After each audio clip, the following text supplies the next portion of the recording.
ടാറ്റ എത്തിക്കൽ fund പോലെയുള്ള Taurus പോലെയുള്ള ഫണ്ടുകൾ നമുക്ക് ഇൻവെസ്റ്റ് ചെയ്യാൻ പറ്റുമോ? അതിന്റെ എന്താ അറിയോ? അതായത് അത് തമ്മിൽ ഭേദമാണ്, മറ്റുള്ള ഫണ്ടുകളിൽ നിന്നും ഒക്കെ ഭേദമാണ്. പിന്നെ ഇൻട്രസ്റ്റ് ഓറിയന്റഡ് ബാങ്കിൽ ഇങ്ങനെ വെറുതെ ക്യാഷ് കിടക്കുന്നതിനേക്കാൾ ഒരു പക്ഷേ നമ്മളിപ്പോൾ ഇന്ത്യൻ സാഹചര്യത്തിൽ അതിനേക്കാൾ ഒരു ബെറ്റർ ഓപ്ഷൻ ആണ് നമുക്ക് പറയാം. അതായത് വേറെ ഓപ്ഷൻസ് ഒന്നുമില്ല ബാങ്കിൽ കിടക്കുന്നതിനേക്കാൾ. എന്നാൽ അതേസമയം അതിൽ റെയർ ആണ് എങ്കിൽ കൂടി ഒരു ക്ലോസ് ഉണ്ട്.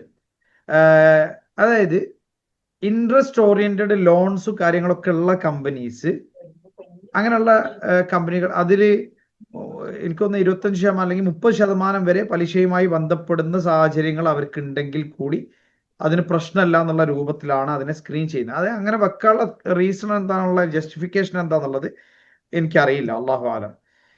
എന്നാൽ ഇൻട്രസ്റ്റ് ഓറിയന്റഡ് ഇൻകം 3% മുകളിൽ കൂടാൻ പാടില്ല. കാരണം നമ്മുടെ നാട്ടിൽ എങ്ങനെയായാലും ഒരു കമ്പനിക്ക് നേരത്തെ ഇപ്പോൾ പറഞ്ഞല്ലോ LC ഇഷ്യൂ ചെയ്യണമെങ്കിൽ വരെ FD ഇടണം.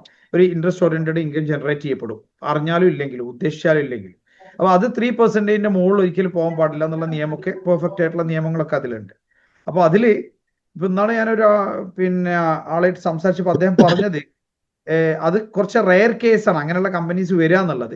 അപ്പൊ തമ്മിൽ ഭേദമാണ്. നമ്മൾ ക്യാഷ് വെറുതെ ബാങ്കിലൊക്കെ ഇങ്ങനെ ഇട്ട് വെച്ചിരിക്കുകയാണെങ്കിൽ അതിനേക്കാളും ബെറ്റർ ആണ് കുറച്ചുകൂടെ പ്രൊഡക്റ്റീവ് ആയിട്ടുള്ള അങ്ങനെയുള്ള ഇതിലൊക്കെ നമുക്ക് ഇൻവെസ്റ്റ് ചെയ്യാം എന്നുള്ളത്. പക്ഷേ കംപ്ലീറ്റ്ലി പ്യുവർ ആണോ ചോദിച്ചാൽ അല്ല. അതുകൊണ്ട് തന്നെ നമ്മൾ അതിന്റെ പോർട്ട്ഫോളിയോ ചെക്ക് ചെയ്യുക. ഇപ്പൊ ഇൻ കേസ് നമുക്ക് അതിൽ ബെനിഫിറ്റ്സ് കിട്ടിയിട്ടുണ്ടെങ്കിൽ നമ്മൾ അതിനൊരു നല്ലൊരു വിഹിതം നമ്മൾ തഹല്ലുസ് ചെയ്യുക എന്ന് പറഞ്ഞു കഴിഞ്ഞാൽ ദാനം ചെയ്ത് ഒഴിവാക്കുക.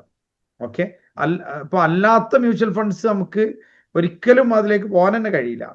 അപ്പൊ ഇത് കുറേയും കൂടെ അവർ എത്തിക്സും അതിന്റെ കുറെ നിയമങ്ങളൊക്കെ അവർ ഇത് ചെയ്യുന്നുണ്ട്, ഫോളോ ചെയ്യുന്നുണ്ട് എന്നുള്ളത് അവര് പറയുകയും അതിന് പരിശ്രമിക്കുകയും ചെയ്യുന്നതാണ്, പ്രത്യേകിച്ച് നമ്മുടെ നാട്ടിലെ സാഹചര്യത്തിൽ. അപ്പൊ അതിന് തീർച്ചയായും അവരെ അപ്രിഷിയേറ്റ് ചെയ്യേണ്ട ഒരു ഘടകം അവിടെ ഉണ്ട്. എന്നാലും ഒരാൾ ചോദിക്കുക കംപ്ലീറ്റ്ലി പ്യുവർ ആണോ എന്ന് ചോദിച്ചാൽ എനിക്ക് തോന്നുന്നില്ല അവര് പോലും അത് പറയുന്നുണ്ട്. അള്ളാഹു ആലം.